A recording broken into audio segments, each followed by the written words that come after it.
কি হয়েছে মানে যখন অ্যাপেলের স্টিভ জব যে সিও মারা গেল, আমার একটা প্রশ্ন উঠলো যে আমি তখন চিন্তা করলাম যে এই যে যত বড় বড় সায়েন্টিস্ট বলো, মনে করো অ্যালবার্ট আইনস্টাইন বলো বা যে কোনো মানে ইনভেনশন রিলেটেড, হ্যাঁ এইসব এরা আমি ভাবি মানে টু সার্টেন এক্সটেন্ট এরা হচ্ছে গ্রেট সোল মানে।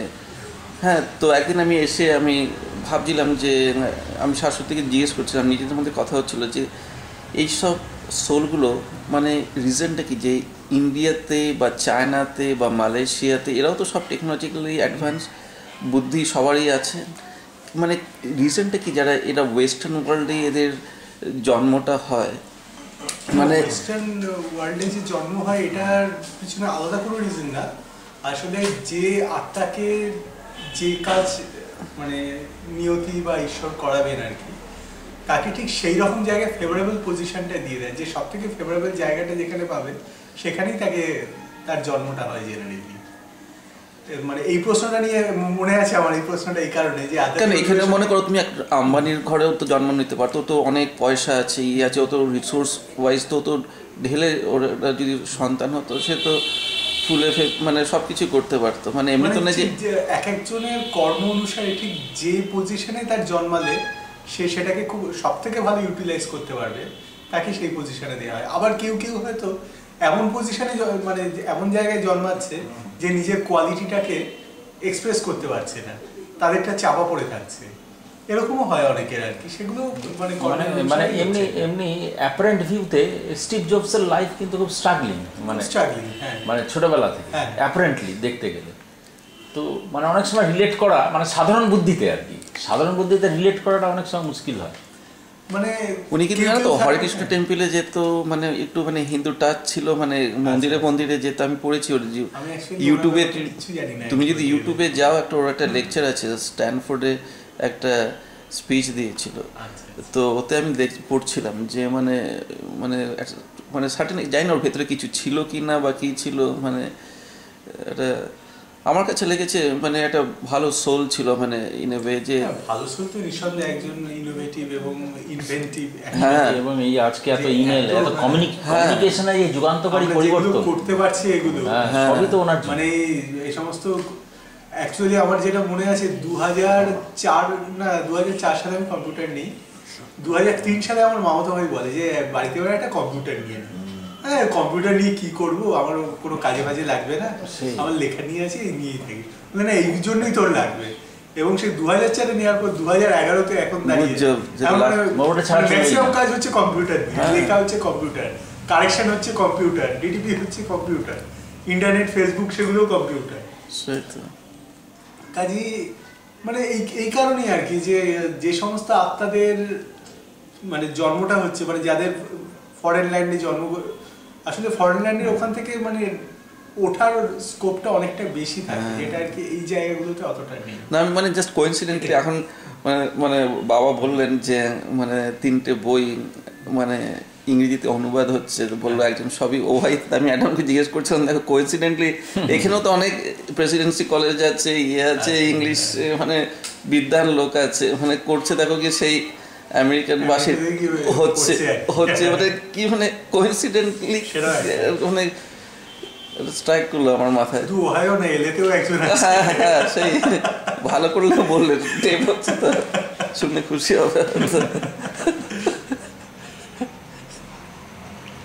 না না এইসব সাধারণ সাধারণ জিনিসগুলো মানে মাথায় রেস করে।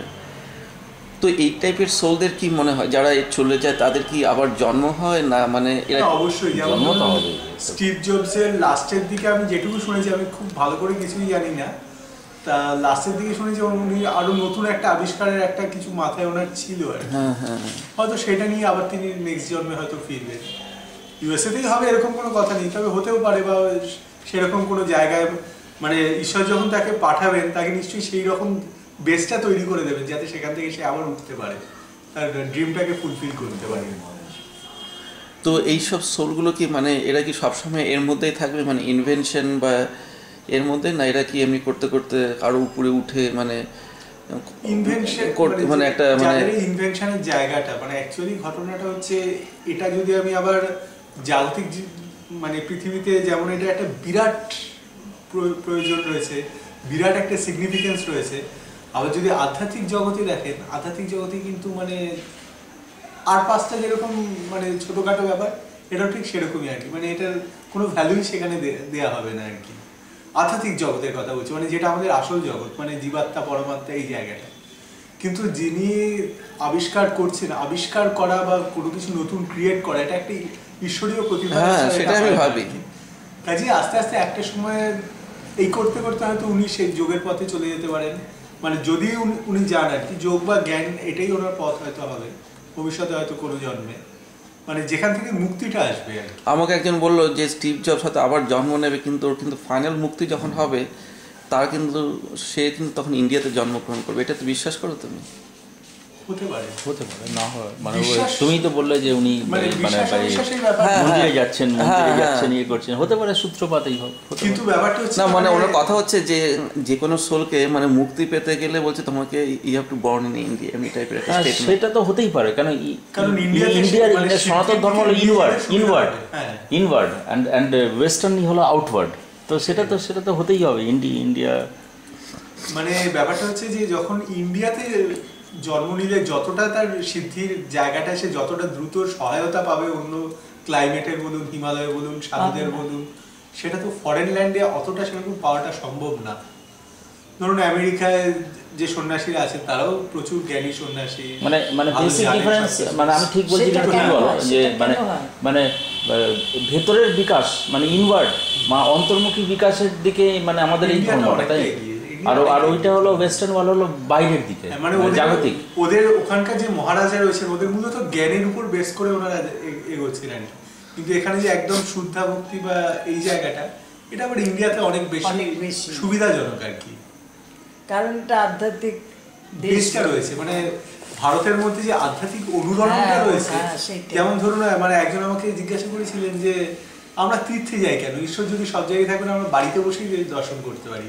আমি বললাম যে সেটা তো নিঃসন্দেহে বাড়িতে বসেও আমরা করতে পারি, সিনেমা হলেও করতে পারি, সব জায়গায় ঠিক আছে, কিন্তু তার যে পরিবেশটা, মানে ভিতরের যে সেই জাগরণটা, যে চারপাশে আবহাওয়ার মধ্যে যে অনুরণনটা, সেটা তো ভিতর থেকে এমনি জেনারেল জায়গায় একটা বাজারে গিয়ে আমি যদি বলি যে এখন মানে ঈশ্বরের আবাহন করব, সেটা ভিতর থেকে আসবেই না।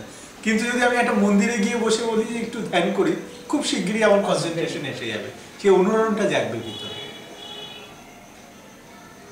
তো গীতা নিয়ে কিছু মানে গীতা নিয়ে আমি বলছি, ধরো মানে অ্যাপ্লিকেশন ইন ডেইলি লাইফ, মানে গীতার উপরে এই ধরনের করা যেতে পারে।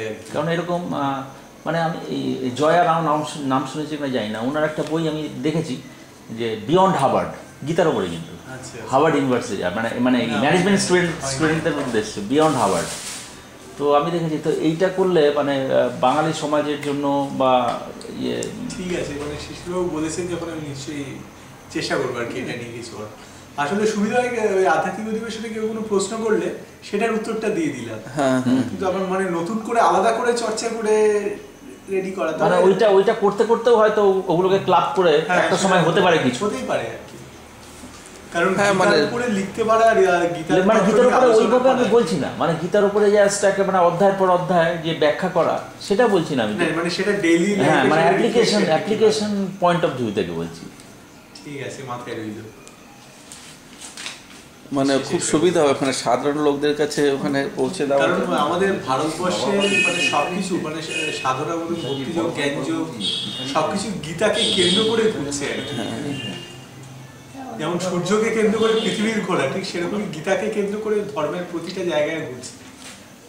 সে যোগ বলুন, জ্ঞান বলুন, ভক্তি বলুন, তিনটেই এত সুন্দরভাবে শ্রীকৃষ্ণ বুঝিয়েছেন। আর ওরকম একটা যুদ্ধতে দাঁড়িয়ে, যেখানে 18 অক্ষৌহিনী সৈন্য দুই দিকে, মানে সবাই যুদ্ধে উদ্যত, মানে সবকিছু জায়গাকে একটা ফ্রিজ করে দিয়ে অর্জুনকে বুঝিয়ে দিলে, কেউ কিন্তু মানে বুঝতে পারলো না যে এতক্ষণ পুরো সময়টা ফ্রিজ হয়ে রইল। এটা অসাধারণ ব্যাপার।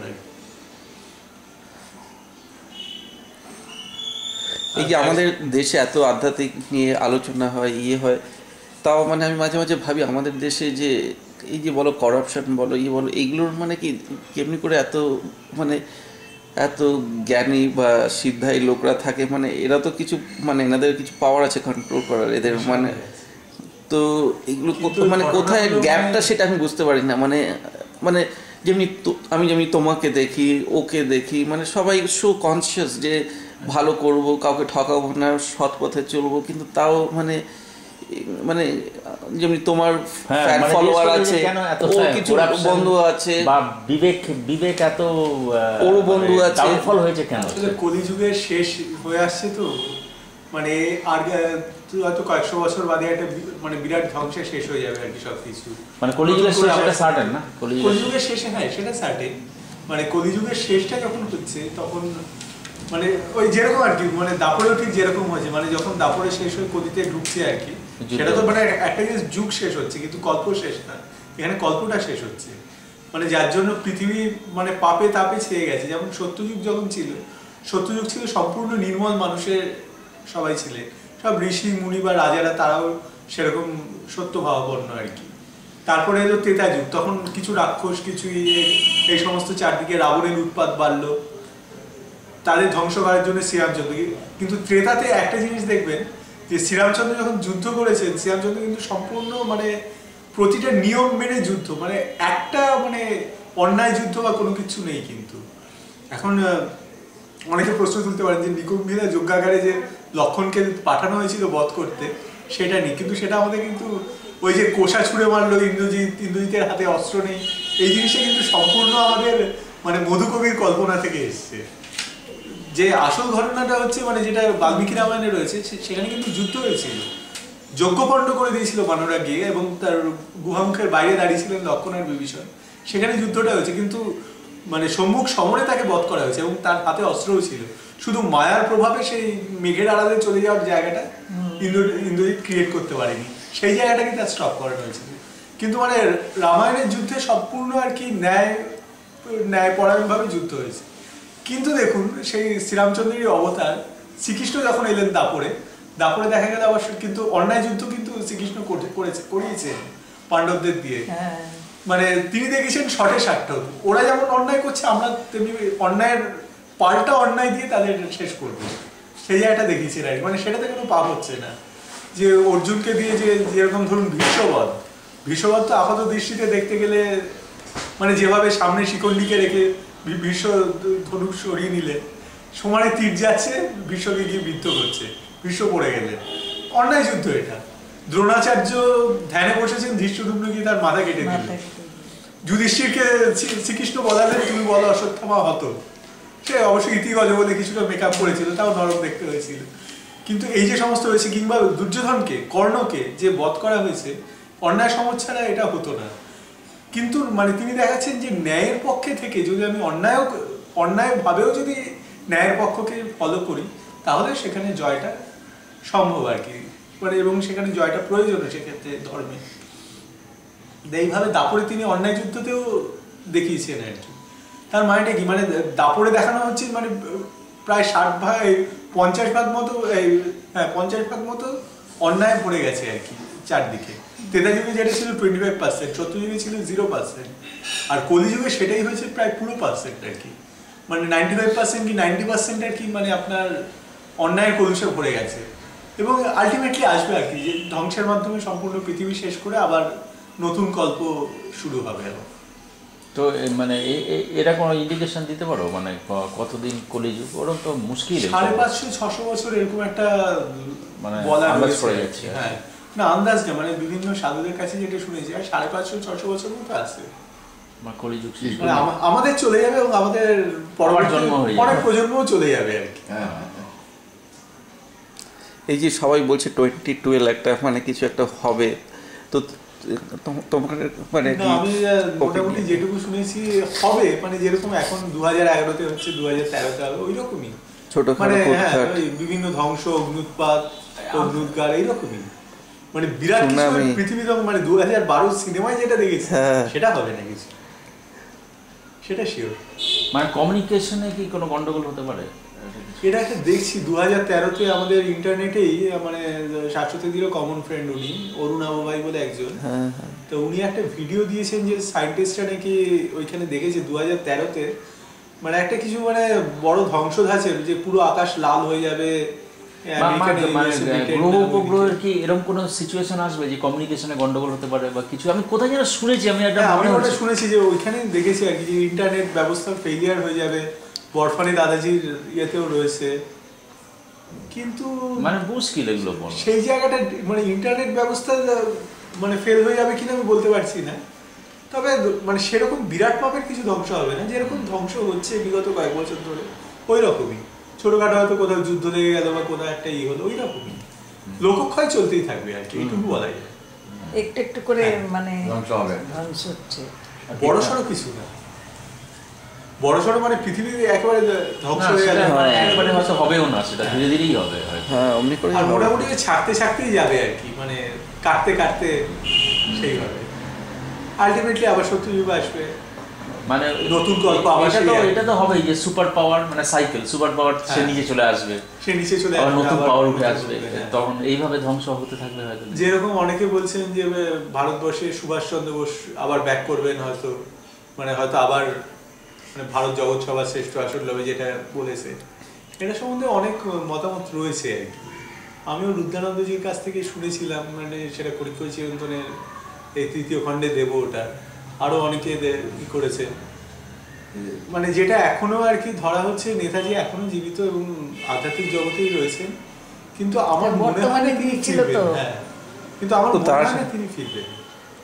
যখন বলে আধ্যাত্মিক জগতে কি মানে মানে লোকালয় রয়েছে না, মানে জ্ঞানগঞ্জ প্যানগঞ্জ এমনি টাইপের? না, ওইরকম জায়গাতেই আর কি, যে কারণ সুভাষচন্দ্র বোস জ্ঞানগঞ্জের একজন মহাসাধকের কাছ থেকে দীক্ষিত, যোগে দীক্ষিত, এই খবরটা আমি রুদ্রানন্দজির কাছ থেকে পেয়েছিলাম। এবং ইন্টারনেটে যে সমস্ত মানে বন্ধুরা রয়েছেন আর কি, নেতাজি গবেষণা করছেন, যারা কৌশিক মণ্ডল আছেন একজন, আরো অনেকজন আছেন, তাদের কাছ থেকেও যেটা জানা গেছে যে নেতাজিকে কিন্তু তাইহুবুতে তো মারা জানিনি, এটা অ্যাকসেপ্টেড সত্য। তবে সেখান থেকে রাশিয়ায় চলে যান, স্ট্যালিন তাকে সাইবেরিয়াতে স্থানান্তরিত করে দেন, সেখানে গার্ড দিয়ে দিয়েছিলেন, এবং মানে অনেকে বলছেন অবশ্য বিভিন্ন যুদ্ধের মধ্যেও তিনি যুক্ত ছিলেন, কিন্তু আমার সেটা মনে হয় না। তবে আধ্যাত্মিক জগতের সাথে ভীষণভাবে যুক্ত হয়ে যান 1950 অ্যারাউন্ড থেকে, এবং ওই সে জ্ঞানগঞ্জে সেই সাধকের মাধ্যমেই নেতাজির জীবনটা সম্পূর্ণভাবে অন্যদিকে ঘুরে যায়। নেপালে তিনি বারবার গিয়ে দেখা করেছেন রামনাথ হরি বাবার সাথে, বালক ব্রহ্মচারীর সাথে দেখা করার একটা ব্যাপার ছিল। বালক ব্রহ্মচারীকে একটা চিঠি দিয়েছিলেন নেতাজি, যে নৈমিষারণে এসে দেখা করুন। বালক ব্রহ্মচারী মানে সেটা দেখে সুভাষচন্দ্র বোসের সই কিনা সেটার জন্য অজয় মুখার্জির সাথে যোগাযোগ করেছিলেন, মানে তখন পশ্চিমবঙ্গের চিফ মিনিস্টার ছিলেন। তা বাবা নিয়ে গিয়েছিলেন অজয় মুখার্জিকে, বাবার সাথে খুব ভালোবাসতেন, বাবা নক্কাকা বলে ডাকতেন তাকে। সেইখানে গিয়ে তিনি ওই চিঠির থেকে ওই সইটা ভেরিফাই করে বলেন এটা নেতাজিরই সই। সেটা ওই অমৃতমের পিছনে দেখবেন ছবিও আছে, এই ছবিটা আর কি, এই ছবিটা এই সময়টা ওই নেতাজি চিঠি করতে গিয়েছিলেন, পরীক্ষা করতে।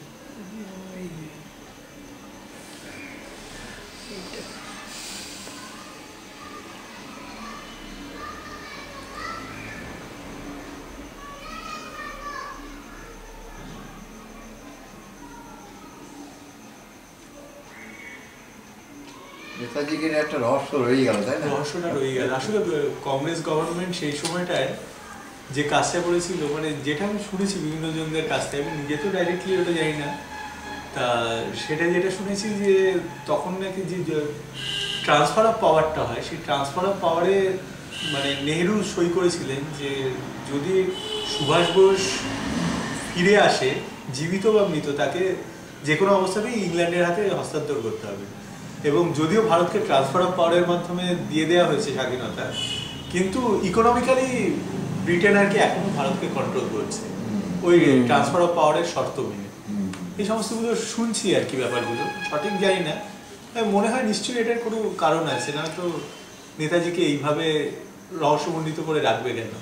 মুখার্জি কমিশন যে রিপোর্ট দিল তাকে আর্ধেক ফাইল টাচ করতে দেয়নি, একদম, তারপরে ওই রিপোর্টটাও প্রকাশ করতে না। কাজে অনেক রহস্য। নেতাজির স্ত্রী তৈরি করে ফেললো এমিলি সেনকেল, কিন্তু অনিতা সেনকেল মানে ডিএনএ টেস্টে রাজি হয়নি কিছুতেই, যেহেতু ধরা পড়ে যাওয়ার একটা ভয় আছে। এটা মনে হয় মানে পাবলিককে আর কি ওই ডাইভার্ট করে দেয় আর কি সামনে থেকে। এগুলো চলতেই থাকে বলতে গেলে। যাতায়াত চলতে। আচ্ছা, এটা অন্য প্রসঙ্গে যে এই যে তোমার সাথে আমার আলাপ হলো বা এই বিশ্বর সাথে, বা তার মানে কি আমাদের কি আগের জন্মে তোমার সাথে কোনোভাবে পরিচয় ছিল? কারণ সাই বাবা একটা কথা বলতেন, শিরডি সাই বাবা, যে এই জগতে আমরা যাদের সান্নিধ্যেই আসি তাদের সাথে কিছু না কিছু ঋণানুবন্ধে আমরা আবদ্ধ। ঋণানুবন্ধ হচ্ছে মানে কোনো কিছু মানে তাকে আমার দেয়ার আছে বা তার থেকে আমার নেয়ার আছে, এরকম কোনো কিছু একটা সম্পর্ক যাদের সাথে আছে তাদের সাথেই শুধু আমরা এই জগতে আমাদের সাক্ষাৎ হয় বা আত্মীয়তা হয়, যাই হোক আর কি।